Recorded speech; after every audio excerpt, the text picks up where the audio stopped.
À Dakar et partout au Sénégal, même heure en temps universel. Bienvenue dans le grand journal de la RFM. Souleymane Niang. Au sommaire de cette édition, tournée économique du président Macky Sall dans la région de Sédhiou. Au programme du jour, un conseil présidentiel sur le développement de la région pour le conseil des ministres décentralisé de demain mercredi. L'opposition et la société civile locale ne veulent pas entendre de nouvelles promesses avant l'achèvement des chantiers en cours. Nous reviendrons sur le discours du président français Emmanuel Macron sur le nouveau partenariat Afrique-France. Entre autres changements, les termes de la coopération militaire. Au Sénégal, comment cela se traduit-il? Réponse dans un instant. Augmentation des salaires pour les travailleurs des collectivités territoriales de 80 à 300 000 francs CFA. Les agents bénéficiaires se réjouissent bien sûr, mais ils demandent aux autorités locales d'appliquer pleinement la mesure. Et puis à la fin de cette édition, vous aurez le journal du FESPACO avec nos deux envoyés spéciaux à Ouagadougou. À la mise en onde de ce journal, Abdoulaye Diop.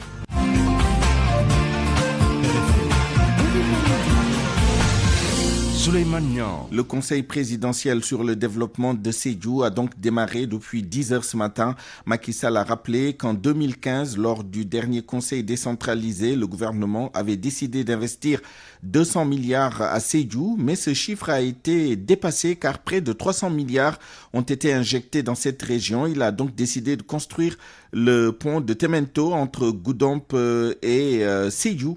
Une urgence selon lui. Autre décision, le pont de Marsassoum porte désormais le nom de Famara Ibrahima Sagna. Bakary Konté. Arrivé à 10h05, le président de la République a d'abord demandé à l'assistance d'observer une minute de silence à la mémoire d'Ismaël Touré du groupe Touré Kunda. Le président a ensuite pris la décision de donner le nom du pont de Marsassoum à M. Famara Ibrahima Sagna. Il fut plusieurs fois ministre et ancien président du Conseil économique et social. Le président déclare que la construction du pont de Temento est une urgence. Sédhiou est appelé à jouer un rôle de premier plan dans la souveraineté alimentaire du Sénégal. C'est pourquoi dans notre programme, j'aimerais que ce volet prenne une part importante au-delà de la question des infrastructures sur laquelle je voudrais rassurer le gouverneur et toutes les populations de la région, mais aussi les acteurs politiques. S'il y a une infrastructure que je suis venu lancer, que j'engage, ça va être le pont de Temento qui va désenclaver définitivement le département de Goudomp et la région de Sédhiou. Donc ça, c'est vraiment en toute urgence la priorité en matière d'investissement qu'il faut réaliser dans la région. D'ores et déjà, nous nous engageons à accélérer le développement des productions horticoles, rizicoles, halieutiques et agropastorales, mais aussi forestières. Le conseil se poursuit actuellement dans les locaux de la mairie de Sédhiou où tous les acteurs de développement vont prendre la parole pour exposer les difficultés de leur localité. Bakary Konté, Sédhiou, Radio Futur Média. Pour le Conseil des ministres délocalisé de demain, la société civile et l'opposition donnent leurs avis sur l'opportunité du séjour du chef de l'État dans cette région. Ils sont d'avis que Sédhiou ne veut plus entendre parler de nouvelles promesses, mais plutôt d'achèvement des engagements pris lors du dernier Conseil des ministres délocalisé en 2015. Parmi les chantiers non encore achevés, il y a le stade municipal de Sédhiou dont les travaux traînent depuis 7 ans. Lamine Ba. Pour Pastef Sédhiou, le conseil présidentiel et le conseil des ministres délocalisés de Sédhiou n'a rien d'une volonté d'aller dans le sens de prendre en compte les préoccupations de la population. Mais l'objectif est ailleurs, selon Cheikh Tidiane Diédhiou, responsable de Pastef à Sédhiou. Ce conseil des ministres décentralisé n'est rien d'autre qu'une tentative d'habillage de la politique moribonde et catastrophique de Macky Sall. Ce n'est qu'un candidat en quête de popularité, une popularité qu'il a perdue depuis longtemps. La société civile locale n'émet pas d'avis différents. Que cette visite ressemble plutôt à une campagne déguisée pour une troisième candidature illégale, immorale, mais surtout inconstitutionnelle. Possar Dabo, coordinateur de Vision Citoyenne Sédhiou, pense que la région n'a pas besoin de nouvelles promesses, mais la matérialisation des engagements pris en 2015 et qui n'ont pas été honorés. Je rappelle qu'il y a maintenant 8 ans, il avait fait un certain nombre de promesses qu'il n'a malheureusement pas tenues jusque-là. Que Sédhiou n'attend plus de lui des promesses, mais plutôt la finition d'une multitude de chantiers inachevés. Pour le stade municipal, la construction devait durer 7 mois. Donc depuis avril 2015 jusque-là, le stade n'est pas livré. L'État nous a promis la construction d'un centre socio-culturel, rien n'est fait. La construction d'un centre culturel, la construction d'une inspection académique, la construction d'une gouvernance. Le gouvernement du Sénégal est aujourd'hui en location à Sédhiou. C'est comme un pays qui part dans un autre pays. Pour Cheikh Tidiane Diédhiou de Pastef, l'État, à force de vouloir ériger des infrastructures de communication, met la charrue avant les bœufs. Je crois qu'aujourd'hui, en ce 21e siècle, ce serait mieux d'ouvrir à la fois des voies de communication, mais de mettre des unités, de petites unités de transformation ou de semi-transformation des produits agricoles ou des produits tout court pour qu'il y ait de la valeur ajoutée dans les campagnes. Mais si on ouvre les voies de communication et qu'on n'accompagne pas l'économie locale, c'est tout simplement une économie de traite colonnaise. Macky Sall et l'ensemble de son gouvernement sont à Sédhiou dans le cadre du Conseil des ministres délocalisés. Mais la pertinence du séjour présidentiel est remise en cause par la société civile locale et l'opposition. Lamine Ba, Sédhiou, Radio Futur Média. À Sédhiou, à Goudomp et à Marsassoumi, il est 12h06. À un an de la présidentielle, la société civile sénégalaise tente d'apaiser le climat politique. Le collectif de la société civile pour les élections mène à nouveau des médiations entre acteurs politiques. Deux questions épineuses à gérer dans l'urgence, celle du troisième mandat et celle du parrainage. Un atelier de réflexion se tient aujourd'hui à Dakar. Anna Rocha. Le constat est unanime, la situation politique au Sénégal est beaucoup trop tendue. La société civile tente de désamorcer la bombe. Première mission, renouer le fil du dialogue entre les différents acteurs politiques. Professeur Babacar Gueye est le président du collectif de la société civile pour les élections. Également, voir avec les acteurs politiques les points de désaccord qui subsistent encore sur le processus électoral et voir avec eux comment essayer de les surmonter pour avoir des élections transparentes et apaisées.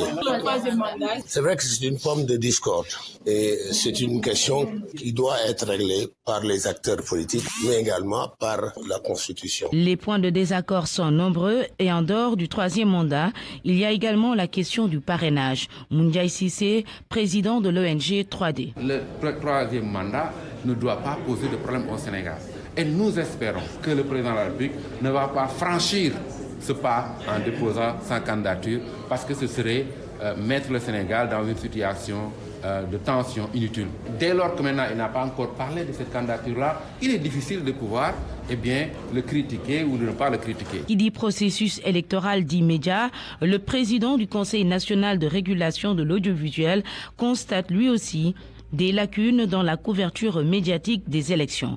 Babacar Diagne. Il y a beaucoup de lacunes, qui sont des problèmes, je pense, liés à la formation des journalistes, qui font que certaines exploitations d'informations que font les journalistes peuvent en général créer des troubles. Le plus grave, c'est les résultats. La médiation de la société civile a démarré depuis longtemps, mais pour le moment, elle préfère garder le silence sur certaines actions menées en coulisses. Cette rencontre de réflexion est soutenue par l'USAID, l'Agence américaine pour le développement international. L'ambassadeur des États-Unis qui a pris part dit avoir confiance aux institutions sénégalaises et au processus électoral, notamment par rapport à une éventuelle troisième candidature de Macky Sall. Voici Michael Raynor au micro d'Anna Rocha.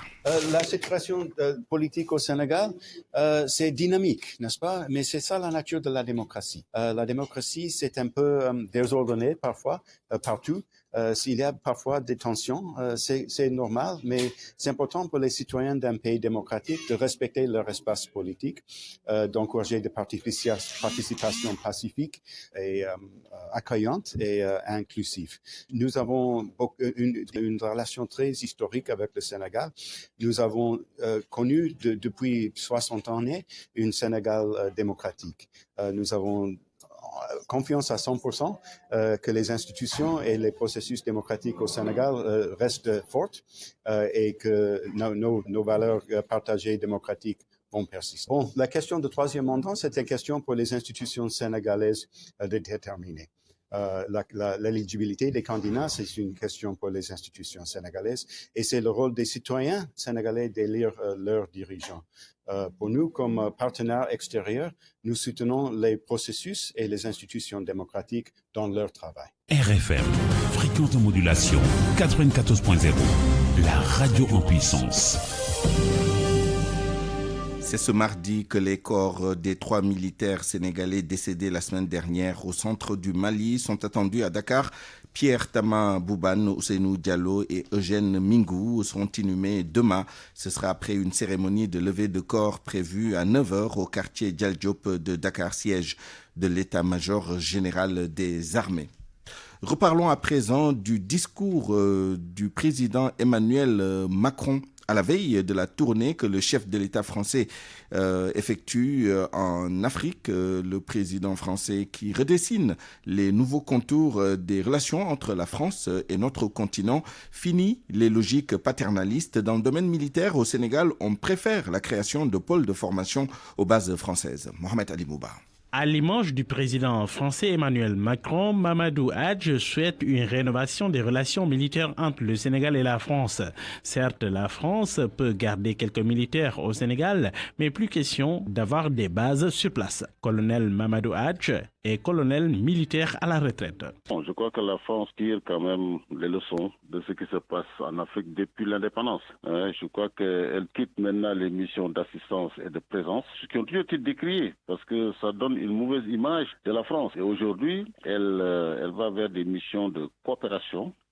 Elle quitte un peu cette manière de dire que la main qui donne est au-dessus de la main qui reçoit, et qui les a valu beaucoup de déboires, en Afrique. La France avait déjà commencé à réduire ses effectifs en Afrique, mais elle doit aller plus loin et dessiner de nouvelles logiques de coopération, aller vers le dépérissement complet et éviter surtout de manœuvrer en roue libre. Il faut intégrer les états-majors, il faut intégrer le commandement. C'est-à-dire au fur et à mesure que nous avons soit un Africain, soit un qui peut donner par exemple un cours, le Français qui donne le cours doit disparaître et on va prendre le Congolais ou le Malien ou le truc qui vient. Ça participe plus à ce que nous on voit, aujourd'hui dans le domaine de la coopération militaire. Dans le domaine de la coopération militaire toujours, le Sénégal a besoin d'équipements militaires conséquents, mais l'armement français est hors de portée de la bourse du Sénégal. C'est extrêmement cher. Peut-être que c'est parce que les Français ne sont pas tellement présents dans le théâtre d'opération comme les Américains qui vous donnent des armes en Ukraine, à Israël, etc. Donc ce qui fait donc ce qu'on appelle une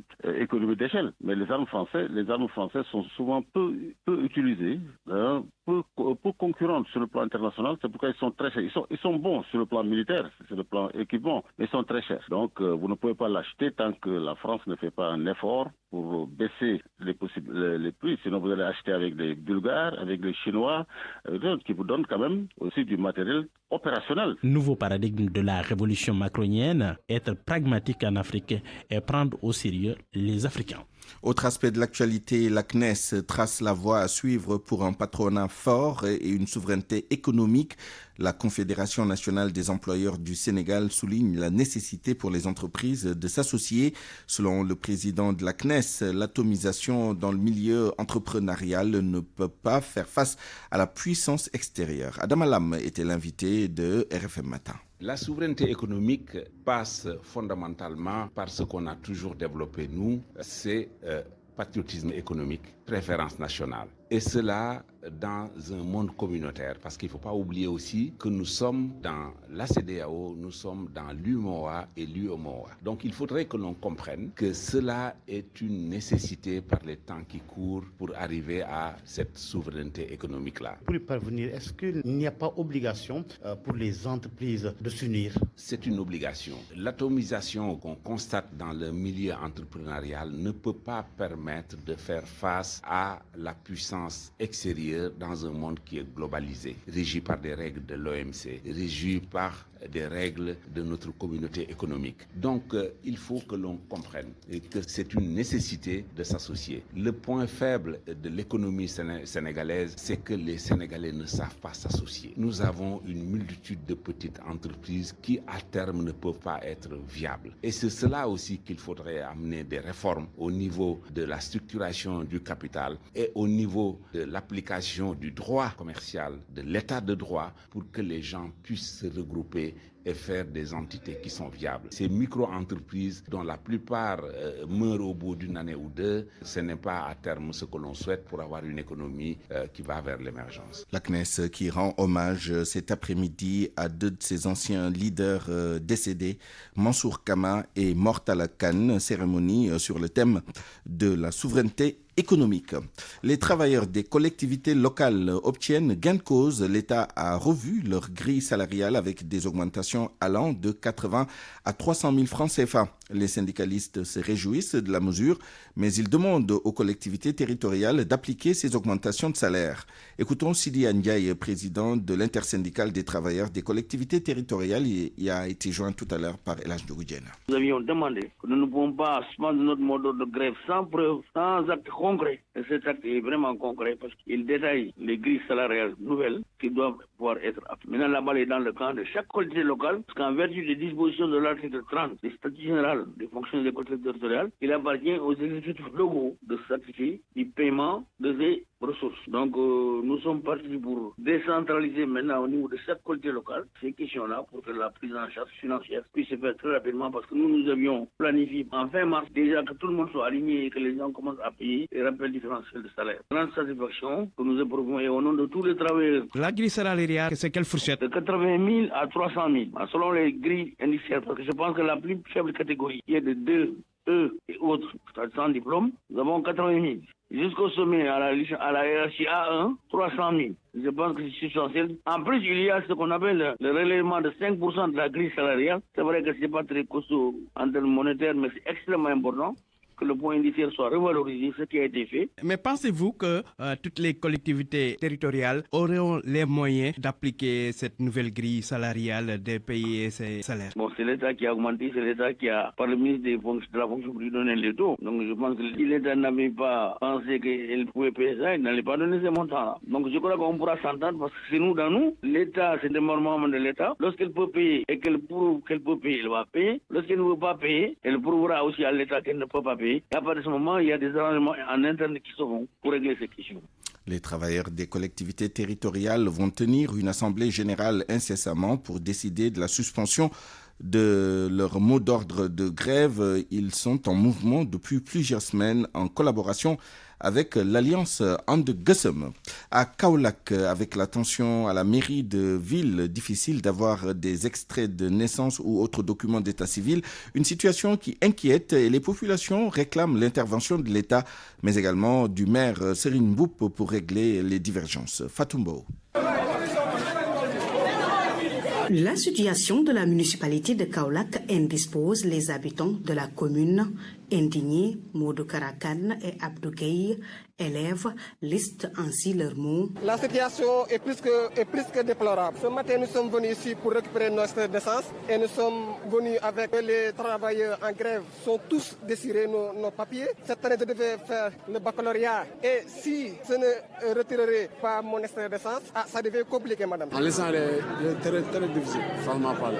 Un extrait de naissance, une résidence, avant le faire bac, il faut le cadre 2 semaines, je cesse mon extrait. Il déplore les incidents survenus ces derniers jours, d'où la nécessité d'un consensus entre les acteurs. On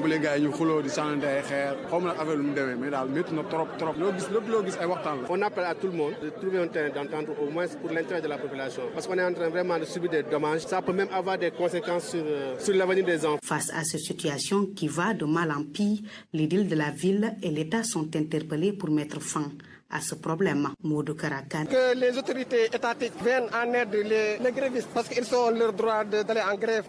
J'interpelle Serine Mboup, le maire, de venir en aide pour nos causes vraiment. Des Kaolackois crient le ras-le-bol à cause de la grève des travailleurs municipaux qui n'a que trop duré. Ces derniers veulent récupérer ainsi leurs papiers administratifs.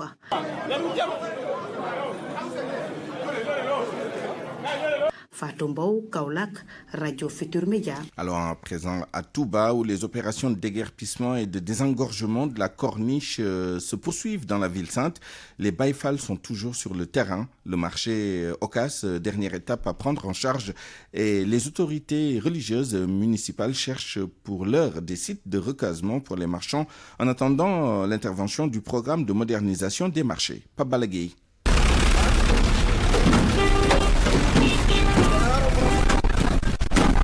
Avec la même détermination qu'au premier jour des opérations de déguerpissement, les Baïfal s'activent farouchement à dégager tout ce qui encombrait la corniche. Arbres, cantines, tout est enlevé laissant un large boulevard.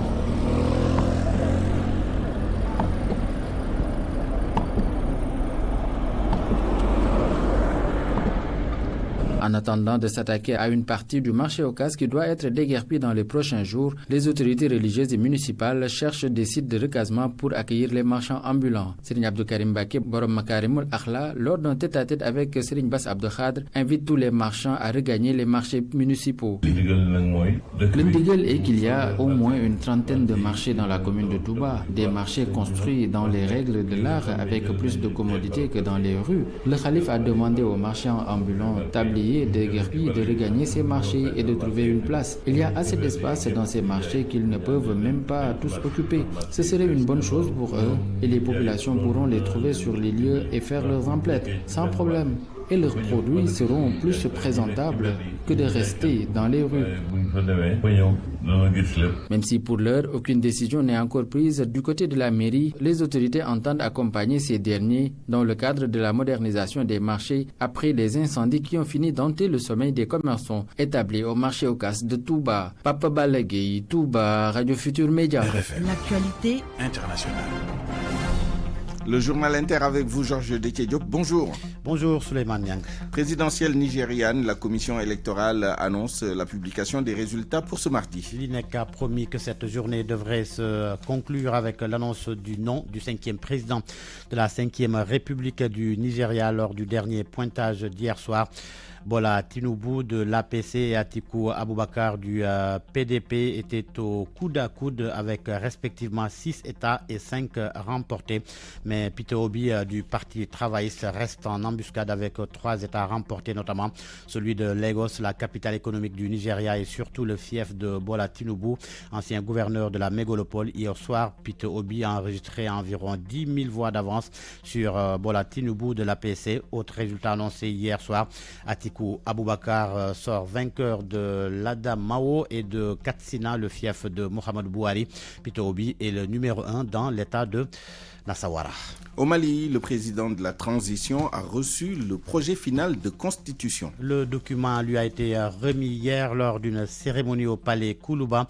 Le nouveau texte comprend 191 articles. Les changements concernent la reformulation des articles traitant des langues et de la laïcité, la clarification de la notion de démission entraînant la déchéance d'un parlementaire de son mandat, le relèvement des majorités requises pour la destitution de certaines hautes autorités, l'introduction de dissolution de l'Assemblée nationale. Dans le calendrier élaboré par la junte au pouvoir, cette constitution était censée être soumise à un référendum le 19 mars. En République démocratique du Congo, une organisation de défense des droits de l'homme alerte sur les décès en prison. 66 détenus sont morts depuis le 1er janvier à Makala, la grande prison de la capitale Kinshasa, à cause de leurs conditions de détention, selon Emmanuel Cole, un responsable d'une organisation de défense des droits de l'homme qui s'est confié à l'agence France Presse. Ils sont morts de malnutrition, par étouffement ou encore par manque de soins. En janvier, son organisation avait pu documenter 31 cas de décès, dont une femme toujours à Makala. En Tunisie, le ministre des Affaires étrangères a réagi à la polémique créée par les propos jugés racistes du président Kais Saied sur les migrants subsahariens. Nabil Amar a estimé que son pays prône l'apaisement tout en excluant de présenter des excuses. La guerre russo-ukrainienne, pour terminer, un drone s'est écrasé ce matin près d'un village dans la région de Moscou. Selon le gouverneur local, l'engin visait probablement une infrastructure civile sur fond de crainte d'attaque ukrainienne. Il précise qu'il n'y a pas de victimes ni de destruction au sol. Merci Georges Détié-Diop à 12h24. RFI Sport.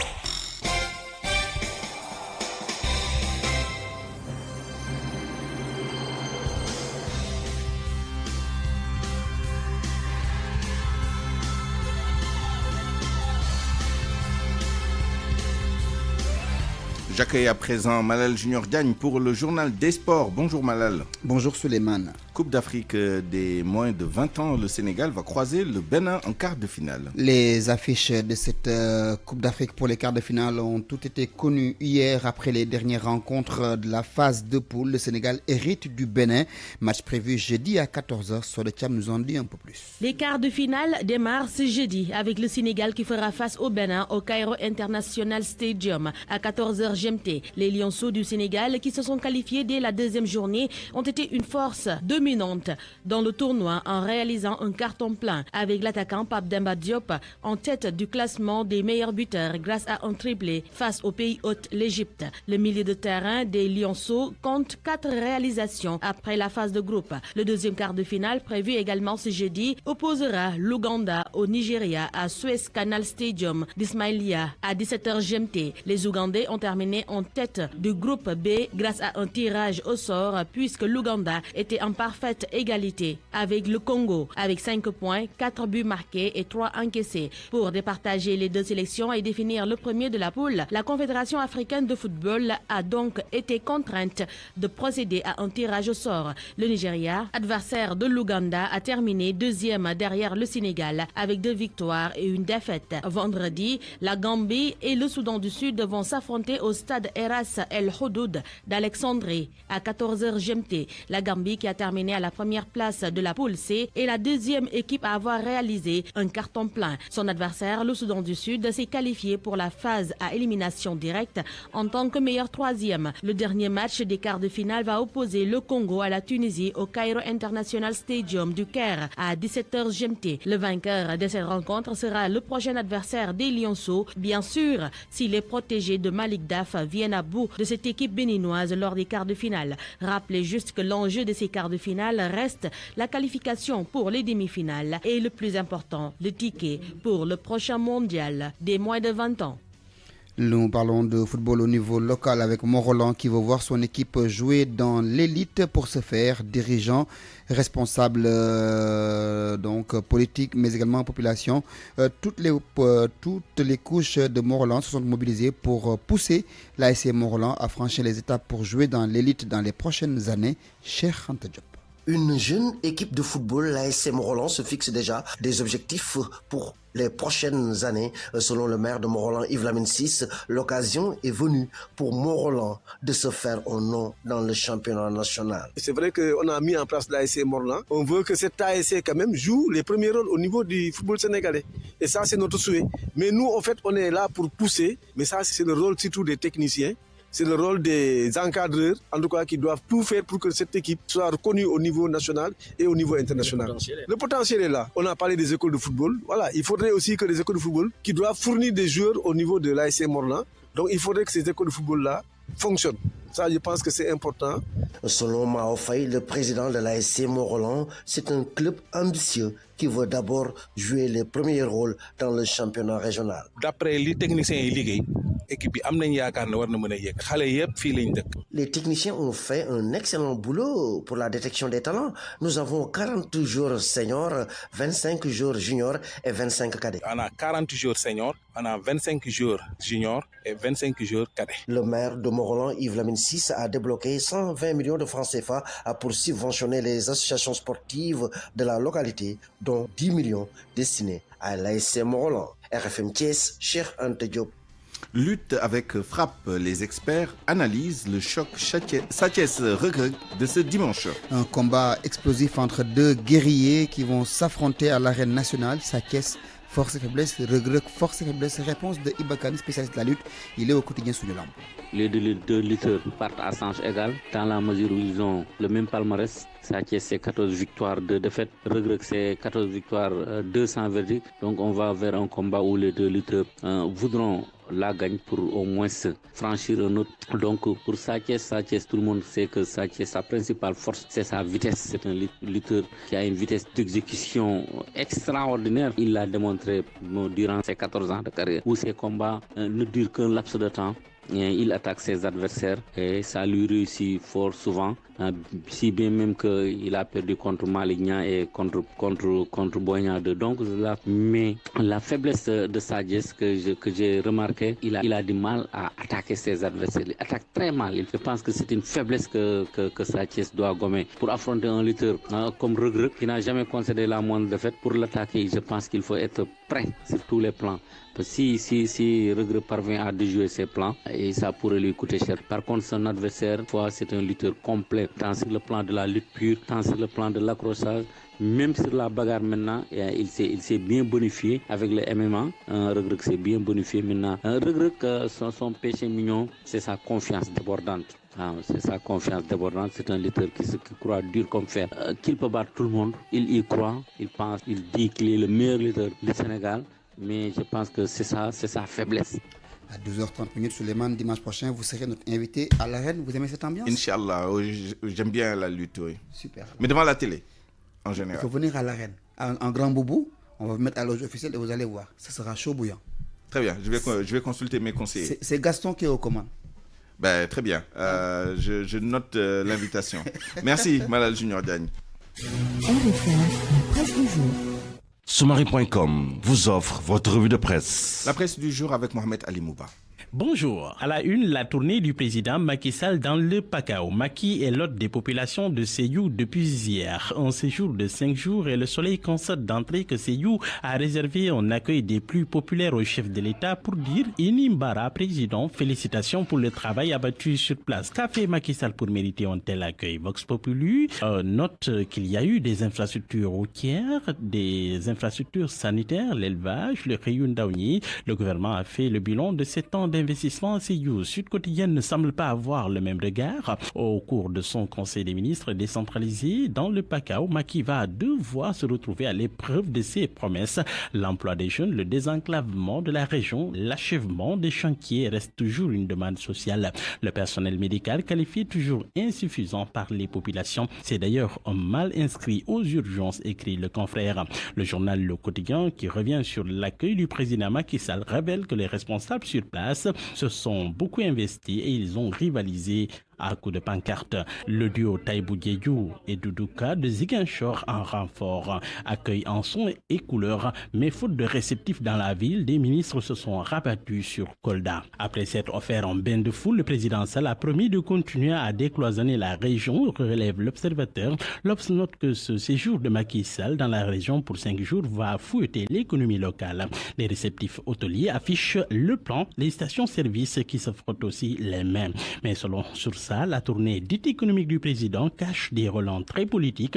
Le journal n'hésite pas à y voir une pré-campagne qui ne dit pas son nom, une pré-campagne marron-beige qui bat son plein là-bas. Dans une tribune que Walfadri publie in extenso, Ousmane Sonko s'adresse à la communauté internationale et selon lui, le peuple sénégalais a tourné la page Macky Sall. Le même journal qui continue de s'intéresser à l'opposition pointe ce qu'il appelle les dessins secrets des postulants de Yewwi Askan Wi à la présidentielle 2024.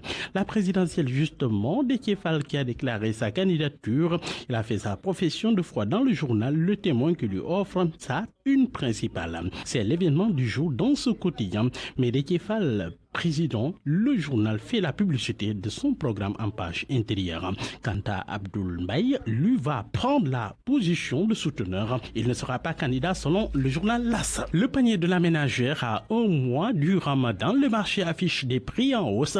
Forte tension sur les denrées de base, grand écart entre les prix fixés par l'État et ceux appliqués sur le terrain par les commerçants, informe l'Observateur. Le journal fait l'inventaire des stocks de riz, d'huile, de sucre et d'oignons. Le confrère pointe le désarroi des consommateurs et les assurances du chef du service régional du commerce de Dakar. À lire aussi dans l'Observateur ce dossier sur l'énorme souffrance des commerçants ruinés par les flammes, victimes d'incendie. Le journal a donné la parole à une victime qui dit avoir tout perdu dans l'incendie du marché de Casse de Touba. De grands commerçants, il dit « J'en suis réduit aujourd'hui à vendre du charbon. Du charbon au pétrole, le grand saut du Sénégal vers le premier gaz. Bientôt bientôt notre pays producteur donc de gaz. Les travaux exécutés à plus de 90% et les projections rassurantes pour la phase 2, la production attendue vers fin 2023. À la une du journal Enquête France-Afrique, la révolution macronienne, assumer que la France défend des intérêts, être pragmatique et prendre l'Afrique au sérieux. Les nouvelles résolutions de la France aux dirigeants, il dit la France n'est pas une assurance vie au règlement des problèmes politiques au patronat français. Il affirme: je ne défendrai plus les entreprises qui ne sont pas prêtes à se battre. Macron va réduire les effectifs dans les bases en Afrique et réorienter leur philosophie. À la une du journal Libération, sûreté urbaine de Dakar, un des actionnaires de Copar Express arrêté, entendu hier Seydouba en position de garde à vue après une délégation judiciaire du juge du deuxième cabinet qui avait placé sous mandat de dépôt Hannibal Guim. Et puis sport pour boucler, à la une du journaliste de quotidien, réapparu après à plus de 3 mois d'absence, Sadio Mané, un retour bien accueilli en Bavière, très content de voir le roi de retour. Il est déjà en grande forme. Dans le journal Record, on retrouve le même Mané, Sadio sur son retour. Important d'y aller étape par étape. Selon toujours le Nyanko dont Sounou Lamb Sathies regrette 14 victoires chacun, à qui la 15e victoire, se demande le journal qui vous renvoie en page intérieure. Bonne lecture à tous. Soumari.com vous a offert votre revue de presse. À 12h, un peu plus de 35 minutes, c'est la fin de cette édition. Je vous remercie de l'avoir suivi. Merci à toute l'équipe qui l'a préparé, à la réalisation, à la rédaction en chef, Elhaj Ndiogou Diène, chef d'édition Awambaï, à la mise en onde d'Abdoulaye Diop, digital Yacine Pouy, à la production Kaderlo. À 13h, le grand journal en Wolof vous sera présenté par Elhaj Ndiogou Diène. À suivre, Allô Président, mais avant cela, le deuxième numéro du journal du FESPACO avec nos envoyés spéciaux à Ouagadougou, Salamata Ousmane Diallo et Fama Dione à la présentation.